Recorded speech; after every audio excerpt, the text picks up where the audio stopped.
제9장.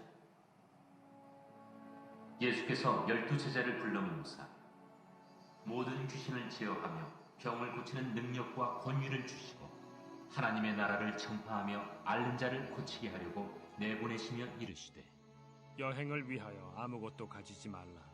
지팡이나 배낭이나 양식이나 돈이나 두벌 옷을 가지지 말며 어느 집에 들어가든지 거기서 머물다가 거기서 떠나라.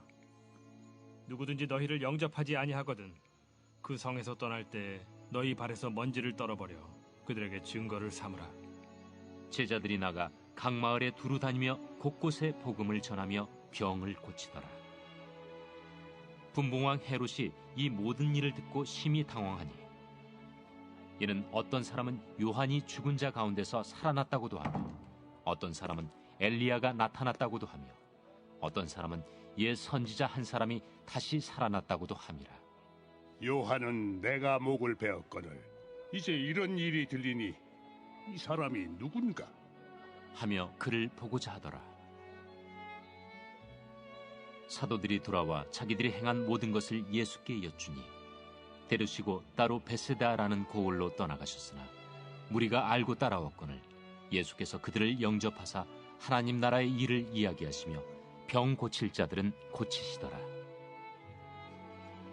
날이 저물어 가매 12사도가 나아와 여짜오되, 우리를 보내어 두루 마을과 촌으로 가서 유하며 먹을 것을 얻게 하소서.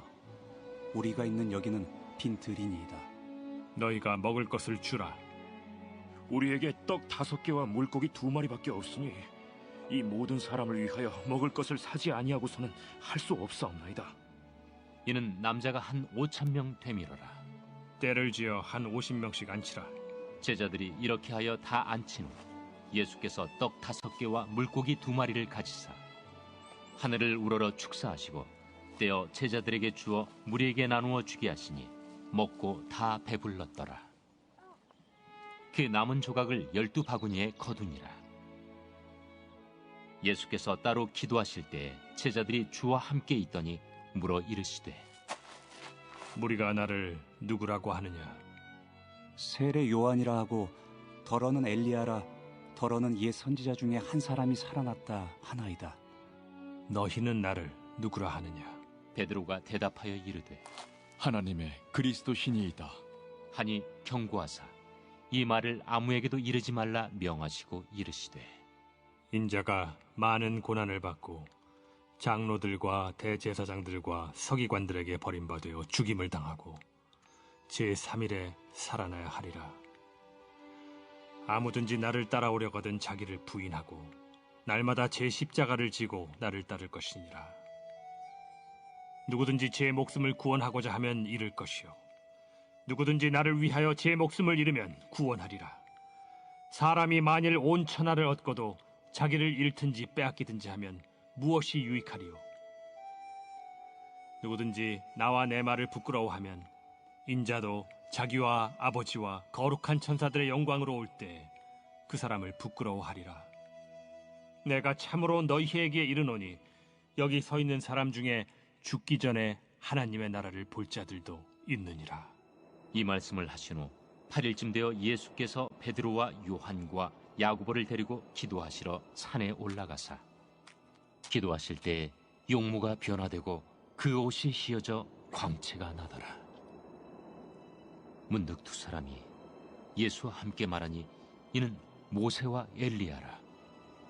영광 중에 나타나서 장차 예수께서 예루살렘에서 별세하실 것을 말할세 베드로와 및 함께 있는 자들이 깊이 졸다가 온전히 깨어나 예수의 영광과 및 함께 선 두 사람을 보더니 두 사람이 떠날 때에 베드로가 예수께 여짜오되, 주여, 우리가 여기 있는 것이 좋사오니 우리가 초막 셋을 짓되 하나는 주를 위하여 하나는 모세를 위하여 하나는 엘리야를 위하여 하사이다 하되 자기가 하는 말을 자기도 알지 못하더라.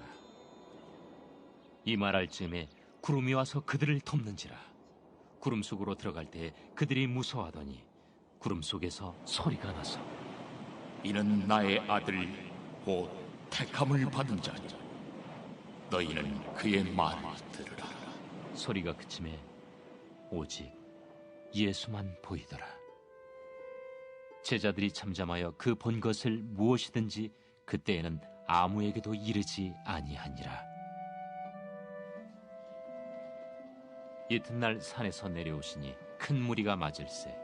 무리 중에 한 사람이 소리질러 이르되, 선생님, 정컨대 내 아들을 돌보아 주옵소서. 이런데 외아들이니이다. 귀신이 그를 잡아 갑자기 부르짖게 하고 경련을 일으켜 거품을 흘리게 하며 몹시 상하게 하고야 겨우 떠나가나이다. 당신의 제자들에게 내쫓아 주기를 구하였으나 그들이 능히 못하더이다. 믿음이 없고 패역한 세대여, 내가 얼마나 너희와 함께 있으며 너희에게 참으리요. 네 아들을 이리로 데리고 오라 하시니 올 때 귀신이 그를 거꾸로 들이고 심한 경련을 일으키게 하는지라. 예수께서 더러운 귀신을 꾸짖으시고 아이를 낳게 하사 그 아버지에게 도로 주시니 사람들이 다 하나님의 위엄에 놀라니라. 그들이 다 그 행하시는 모든 일을 놀랍게 여길세. 예수께서 제자들에게 이르시되, 이 말을 너희 귀에 담아두라. 인자가 장차 사람들의 손에 넘겨지리라. 그들이 이 말씀을 알지 못하니 이는 그들로 깨닫지 못하게 숨긴 바 되었습니다.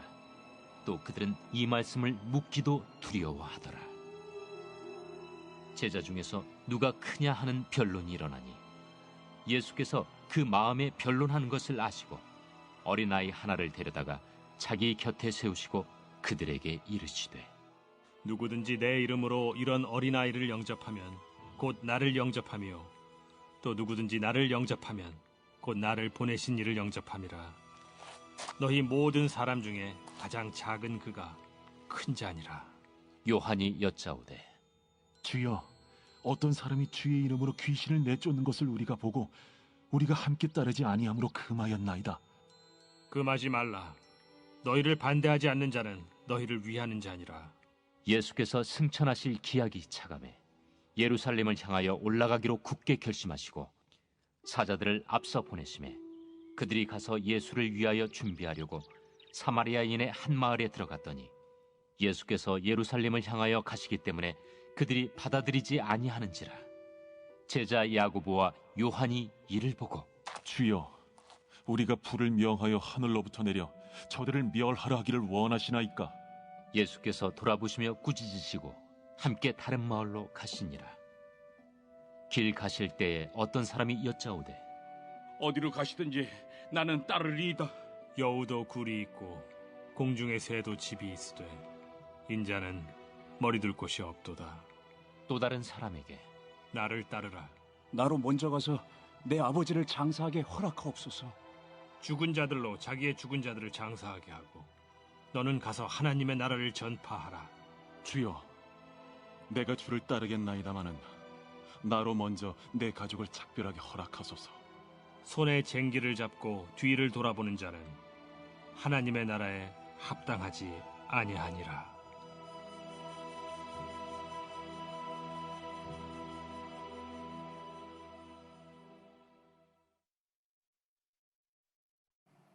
여러분, 테니스 경기 좋아하십니까? 학교 다닐 때 저도 동네 테니스를 많이 했었는데요. 요즘 직접 하지는 못하고 텔레비전에서 가끔 경기만 구경하고 있는 형편인데, 이 테니스 경기에도 축구의 월드컵처럼 아주 큰 메이저 경기가 있습니다. 바로 영국 윈블던, 또 미국의 US 오픈, 또 프랑스 오픈, 호주 오픈, 이렇게 4개의 경기가 아주 큰 메이저 경기인데요.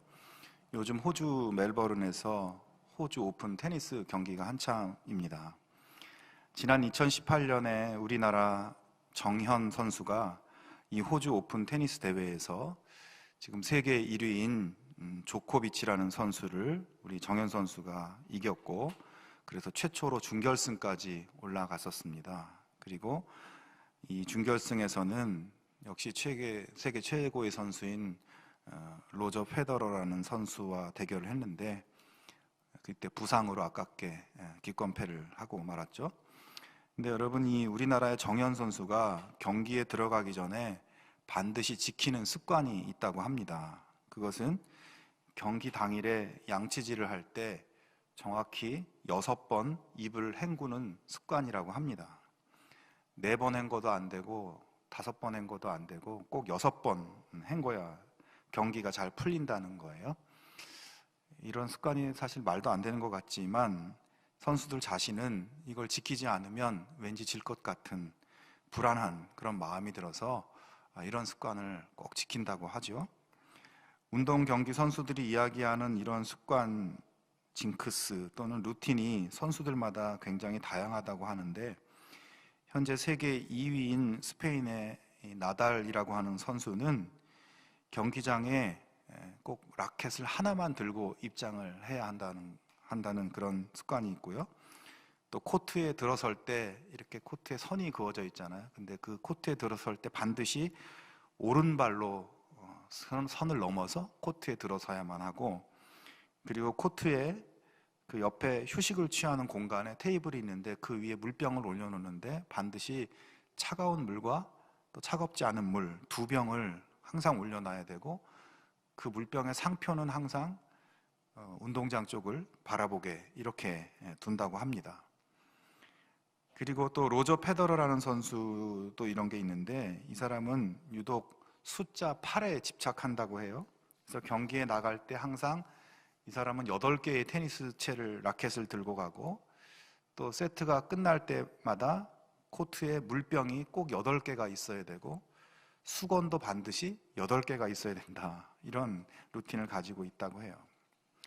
그리고 또 좀 지저분한 루틴을 가지고 있는 선수도 있는데 이 최고의 여자 테니스 선수인 세레나 윌리엄스는 양말에 민감하다고 합니다. 그래서 대회 기간 동안 자기가 질 때까지 꼭 그 한 양말만을 계속 신는다는 거예요. 그래서 시합에 지면 비로소 양말을 바꿔 신는다는 거죠. 골프 황제 타이거 우즈는 반드시 마지막 날, 대회 마지막 날에 빨간 셔츠를 입는다고 합니다. 이 외에도 운동선수들마다 경기를 위해서 지키는 희한한 루틴들이 많다고 하는데, 근데 이 모든 것들은 선수들이 경기의 승리를 위해서 정한 자기만의 원칙이고, 다른 것들은 챙기지 못해도 반드시 이것만은 철저히 지켜야 할 것들로 스스로 정해놓은 것입니다. 아무리 바빠도, 아무리 마음이 급해도, 다른 할 일이 많아도 나의 승리를 위해서 이것은 놓치지 않고 양보하지 않는 중요한 철칙들이죠. 전에 TV에서 새벽 4시 30분에 하루를 시작하는 어떤 직장인의 그 생활을 본 적이 있습니다. 새벽 4시 30분에 일어나서 운동도 하고 독서도 하고 명상도 하고 아침 식사도 하고 그렇게 하루를 시작하는 거예요. 보통 사람 같으면 4시 30분에 일어날 엄두도 못 낼 시간인데 이 사람은 자신의 삶을 좀 더 잘 실현하기 위해서 다른 그 무엇보다도 4시 30분에 일어나는 이 루틴을 정확히 또 양보함 없이 지켜내고 있는 것입니다. 사랑하는 성도 여러분, 여러분은 신앙인으로서 삶 속에 혹시 이런 루틴, 삶의 승리를 위해 양보할 수 없는 어떤 원칙들을 혹시 가지고 계신가요? 세상 사람들이 자신의 삶의 성공을 위해 굳은 결심을 세우고 지켜내는 것처럼 오늘 우리는 우리의 믿음의 삶, 하나님 자녀로서의 삶을 살아내기 위해서 양보하지 않고 지켜내고자 하는 그러한 결단들을 가지고 있습니까? 오늘 우리의 본문은 예수님께서 예루살렘을 향해 올라가시던 길에 어떤 자매의 집에 방문했을 때 벌어진 에피소드입니다. 예수님과 제자들이 길을 가다가 한 마을에 들어가셨는데 그곳에 마르다와 마리아라는 자매가 살고 있었고 이 자매들의 초청을 받아서 그들의 집으로 들어가셨습니다. 마르다는 자신이 초청한 예수님을 대접하기 위해서 음식을 준비하느라고 분주하게 애를 쓰고 있었습니다. 자, 그렇게 마르다가 예수님을 섬기기 위한 준비로 정신없이 그렇게 일을 하고 있는데 그 옆에서 좀 도와주어야 할 동생 마리아가 보이지 않는 거예요. 마리아가 어디 갔나 보았더니 예수님 앞에서 예수님 말씀을 듣고 있는 것입니다. 39절과 40절 상반절에 보면 그에게 마리아라 하는 동생이 있어 주의 발치에 앉아 그의 말씀을 듣더니 마르다는 준비하는 일이 많아 마음이 분주한지라 이렇게 되어 있습니다. 여기 마리아가 주의 발치에 앉아 그의 말씀을 들었다는 말씀에서 쓰인 이 들었다라는 동사는 단순히 듣다는 의미를 넘어서서 굉장히 집중하고 몰두하고 있다라는 뜻입니다. 그러니까 마리아는 다른 일들을 미뤄두고 오직 지금 예수님 코앞에 앉아서 예수님 말씀에 굉장히 몰두하며 듣고 있었던 것이죠. 반면에 말씀해 보니까 마르다는 준비하는 일이 많아 마음이 분주하였다 말씀합니다. 분명히 마르다라는 사람도 예수님을 자기 집에 모셔놓고 예수님의 말씀을 좀 듣고자 했을 겁니다. 아니, 처음에는 마리아처럼 예수님 앞에 앉아서 말씀을 듣고 있었을지도 모르겠어요. 그러나 그렇게 예수님 앞에서 말씀 듣고 있었던 마르다의 머릿속에는 내가 챙겨야 할 일들이 떠올랐겠죠.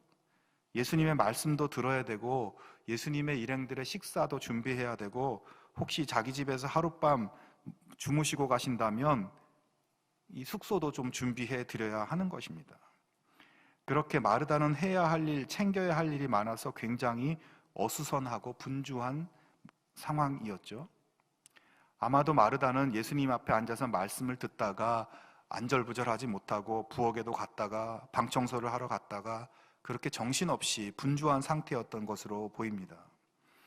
자, 그렇게 혼자서 정신없이 분주하게 이리 뛰고 저리 뛰고 하고 있는 마르다는 동생이 태평스럽게 예수님 앞에 앉아서 있는 것을 보니 짜증도 나고 화도 났겠죠. 그래서 예수님께 와서 이야기합니다. 40절 하반절에 보면 주여, 내 동생이 나 혼자 일하게 두는 것을 생각지 아니하시나이까 그를 명하사 나를 도와주라 하소서. 여러분, 마르다가 이 상황에서 이렇게 화를 내는 것이 여러분 어떻게 생각되십니까? 마르다가 화를 내는 것은 당연히 이해할 수 있는 행동 아닌가요? 마르다는 지금 주님을 섬기는 일 때문에 정신이 없는데 옆에서 좀 도와줘야 할 마리아는 꼼짝을 하지 않고 있으니 얼마나 동생이 얄미웠겠습니까? 화가 나는 것이 당연합니다. 자, 그런데 예수님은 그런 마르다에게 뭐라고 말씀하시나요? 41절과 42절 상반절에 보면 마르다야 마르다야 내가 많은 일로 염려하고 근심하나 몇 가지만 하든지 혹은 한 가지만이라도 족하니라. 여러분, 예수님께서 이 말씀에 마르다야 마르다야 이렇게 그의 이름을 2번 반복해서 부르고 있지 않습니까? 예수님이 이렇게 마르다야 마르다야 이렇게 부르시는 것은 마르다에 대한 예수님의 어떤 사랑의 마음을 표현해 주는 거예요. 마르다가 예수님을 섬기는 일을 챙기느라고 지금 애쓰고 수고하고 있는 것, 사랑하는 예수님을 섬기기 위해서 염려하고 고생하고 있는 것을 예수님이 잘 이해하고 그를 공감하고 있다는 것을 표현해 주는 말입니다. 자, 그러니까 이 말씀의 의미를 생각해 보면 예수님이 지금 마르다가 하고 있는 일이 잘못되었다고, 너가 하고 있는 그 일은 할 필요가 없다라고 하시려는 것이 아닙니다. 마르다야 마르다야 네가 수고하고 애쓰고 있는 거 잘 알고 있다. 그런데 그 일을 하더라도 그 일 때문에 놓쳐서는 안 될 중요한 일이 한 가지 있다. 예수님은 마르다가 마음 상하지 않도록 사랑의 마음을 담아서 완곡하게 말씀해 주는 그런 뉘앙스인 것이에요. 여러분, 마르다가 지금 분주하게 정신없이 챙기고 있는 일들, 그 일들도 중요한 일입니다. 예수님을 섬기고 봉사하는 일도 중요한 일입니다.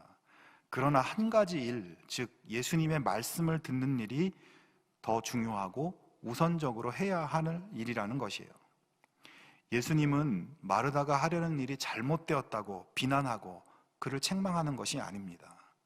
봉사를 하려고, 섬김의 일을 하려고, 또는 내가 중요하게 생각하는 일을 하기 위해서 주님의 말씀을 듣고 주님과 교제하고 주님의 발 앞에 앉아 주님과 가까이 하는 것을 뒤로 미루고 그것을 생략하는 것이 문제라는 것을 말씀하시는 것입니다.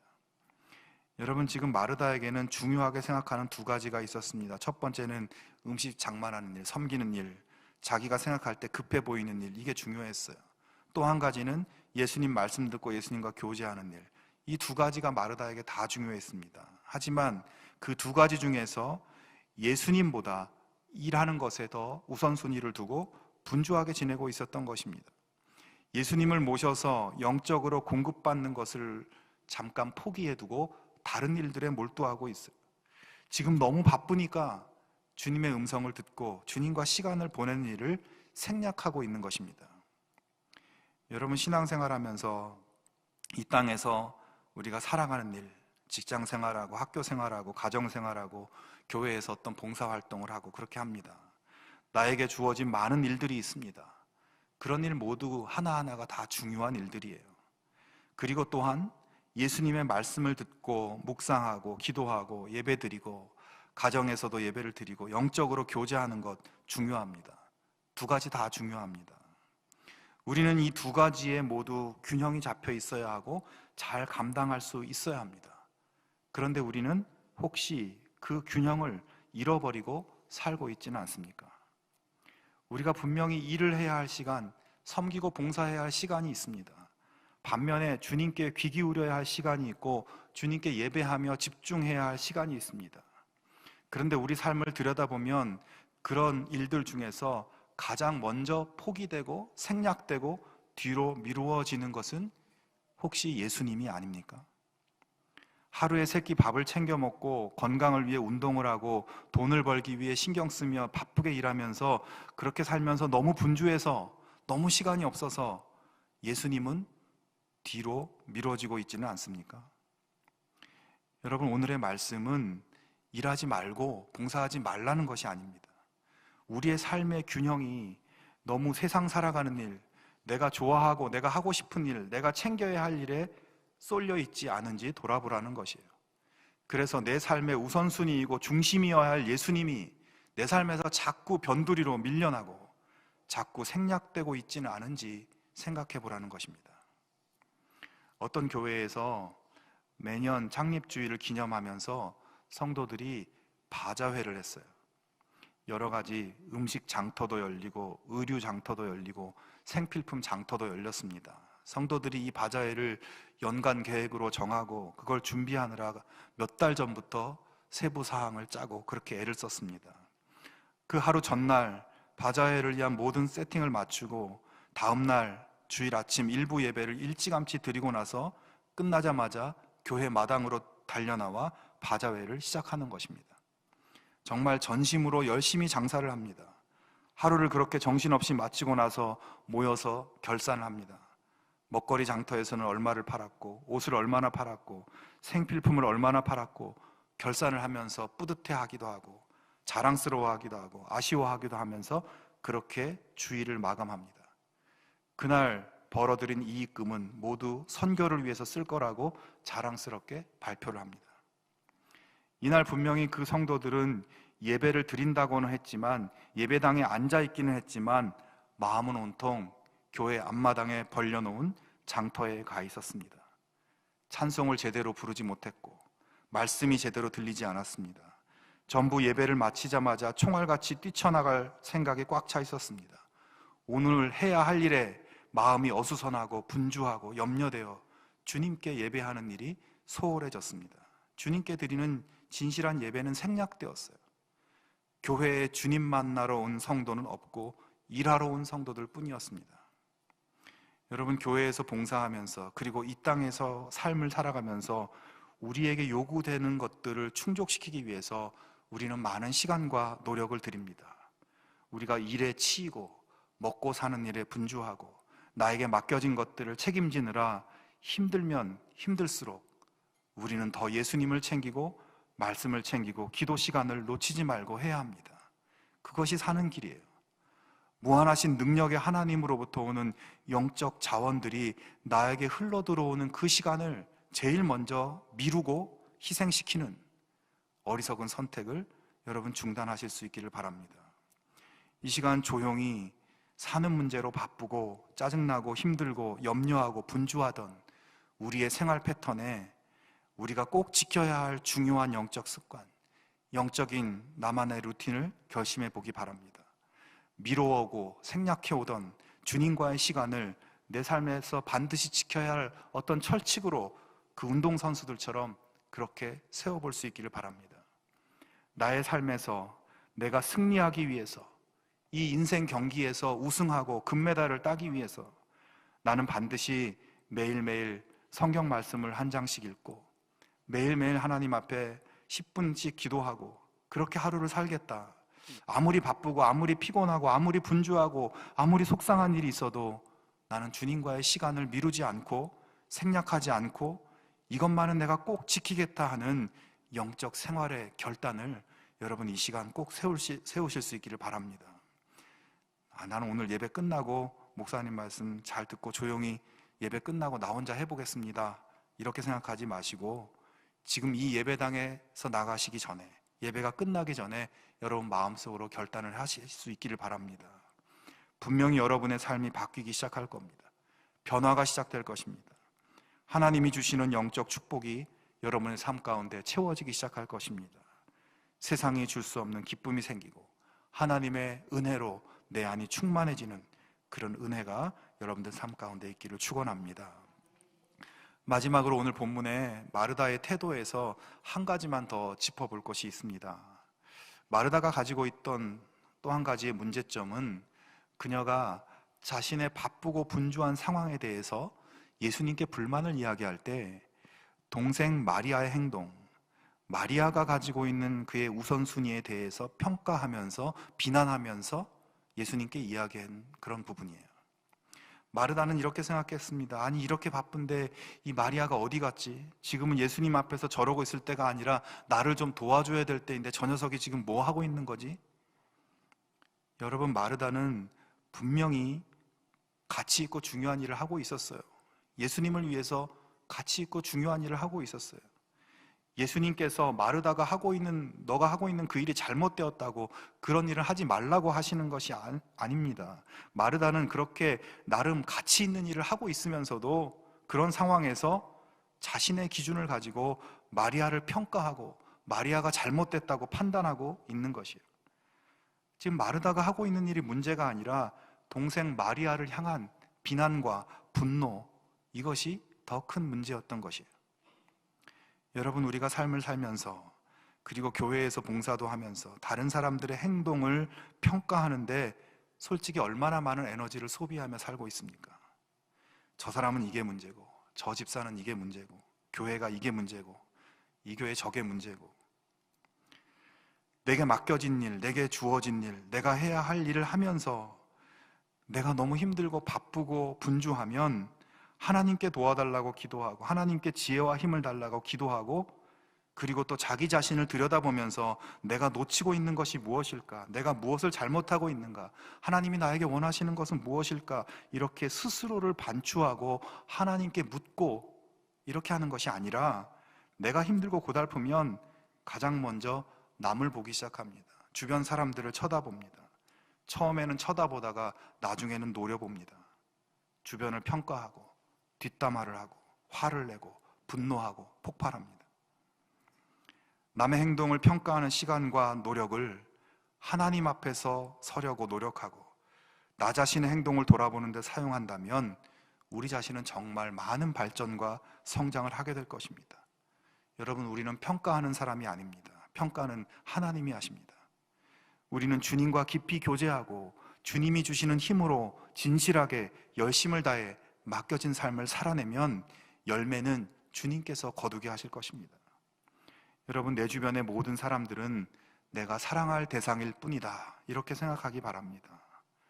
아무리 그래도 나 저 인간 사랑 못하겠어, 진짜 이번에 확 끝내더라도 내가 할 말을 해야 되겠어 라는 생각이 찾아올 때가 여러분 있으면 심호흡을 크게 몇 번 하고 그 인간 생각하지 말고 하나님께 사랑할 수 있는 마음과 힘과 은사를 달라고 기도하기 바랍니다. 하나님이 도와주셔서 사랑할 수 있도록 상황도 만들어주시고 마음도 만들어주시고 그 사람도 바꿔주시고 그렇게 하실 것입니다. 여러분, 사랑이 이기는 것이 아닙니까? 하나님은 우리가 이기게 하실 것입니다. 여러분, KTX 타보셨나요? 이 KTX 기차가 시속 300km 넘는 속도로 달리며 서울에서 부산까지 가는데 3시간도 안 걸립니다. 근데 그렇게 빨리 달리는 KTX 속에서 좀 이상한 것을 발견하지 못하셨나요? 바로 KTX는 자동차나 다른 교통수단과는 달리 좌석에 안전벨트가 없다는 것입니다. KTX뿐만 아니라 일반 기차에도 안전벨트가 없어요. 아니, 자동차보다 거의 시속 200km 이상 더 빨리 달리는 KTX에 왜 안전벨트가 없을까? 왜냐하면 안전벨트가 실질적으로 효과가 없기 때문입니다. 보통 자동차가 급제동하면 그 안에 타고 있던 사람들이 급제동하는 순간에 뒤에 있는 사람들은 앞좌석에 충돌하거나 앞에 있는 사람들은 앞유리를 깨고 밖으로 튕겨나갈 수밖에 없기 때문에 안전벨트를 반드시 매라고 하죠. 그러나 KTX 같은 열차는 자동차보다 엄청나게 크고 무거워서 급정거를 하더라도 갑자기 급하게 서는 게 아니라 천천히 설 수밖에 없습니다. 그렇게 KTX는 제동거리가 굉장히 길고 속도가 급하게 줄어드는 것이 아니기 때문에 승객들이 급제동을 해도 앞좌석에 충돌하거나 열차 밖으로 튕겨나갈 위험이 별로 없다는 것이죠. 그러니까 뭡니까? 크고 무거운 기차 자체가 안전벨트보다 더 안전하게 사람들을 보호해주는 장치가 되어주는 것이죠.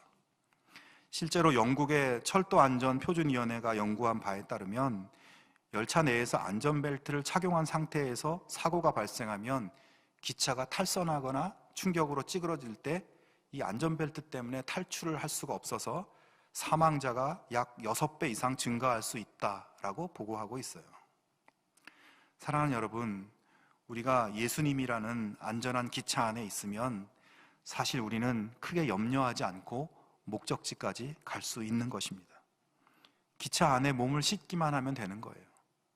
기차 안에서 기차를 믿고 편안히 가면 되는데 그러지 않고 도착지까지 계속 기차 안에서 쉬지 않고 달리고 또 달리는 사람이 있다면 그 사람은 얼마나 어리석은 사람입니까? 예수님이라는 기차 안에서 나를 보장해줄 다른 안전장치를 찾는 것은 얼마나 어리석은 일입니까? 얼마나 헛된 일에 낭비를 하는 겁니까? 우리는 그저 쾌적한 기차 안에서 몸을 맡기고 이 기차가 나를 도착지까지 무사히 안전히 데려다 줄 것을 믿고 그 최고급 KTX를 즐기기만 하면 되는 것입니다. 성도 여러분, 우리는 예수님 안에 있으면서도 인생살이에 너무나 바쁘고 힘들고 염려하고 걱정하며 살아가고 있지는 않습니까? 내가 해야 할 일들, 내가 중요하게 여기는 여러 가지 일들 때문에 이리 뛰고 저리 뛰며 시간에 쫓겨 그렇게 살고 있지는 않나요? 그런 일들을 잠깐 내려놓고 오롯이 예수님의 이야기를 듣고 예수님께 내 이야기를 하고 그렇게 예수님과 교제하는 시간에 여러분 삶의 우선순위를 둘 수 있기를 바랍니다. 하루를 살면서 다른 건 다 놓쳐도 예수님과의 시간을 꼭 지켜볼 수 있기를 바랍니다. 그리고 살면서 다른 사람들을 쳐다보고 평가하고 탓하고 하는 것 우리에게 아무런 도움이 되지 않습니다. 나만 소모되는 거예요. 남들을 볼 때는 칭찬할 거리가 뭐 없나, 저 사람 잘하고 있는 게 뭐 없나, 이런 눈으로만 보실 수 있기를 바랍니다. 우리는 이미 천국행 기차에 올라타 있는 사람들입니다. 편안하게 주님의 발 아래 앉아 주님과 함께하고 주님과 교제하고 그로부터 내려오는 영적 자원들을 가지고 주님 맡기신 일들을 감당하며 그렇게 달려가면 어느새 우리는 천국에 도착해 있는 것입니다. 이런 천국 백성의 특권을 누리며 천국 백성의 행복이 가득한 그러한 삶이 되실 수 있기를 주님의 이름으로 축원합니다. 함께 기도하겠습니다. 하나님 아버지, 우리를 보호하시고 사랑하시는 하나님을 내가 조금 더 가까이 모시고 그렇게 살아갈 수 있도록 우리의 삶을 주장하여 주시옵소서. 우리의 생각과 삶이 정말 우리에게 진정한 생명과 행복을 가져다주는 주님의 말씀과 기도와 교제를 미루고 생략하고 어리석게 그렇게 살지 않도록 도와주시옵소서. 나에게 주어진 사람들을 평가하고 비난하고 용서하지 못하고 괴로워하면서 사는 것이 아니라 주님이 주시는 사랑의 능력으로 사랑할 수 있게 하여 주시옵소서. 예수님 앞에서 우리는 용서받을 수 없는, 비난받을 수밖에 없는 예수님 앞에서 우리는 그런 존재였지만 우리를 사랑하신 주님을 기억하여 우리도 주님처럼 사랑하며 살 수 있게 하여 주시옵소서. 예수님의 이름으로 기도하옵나이다. 아멘.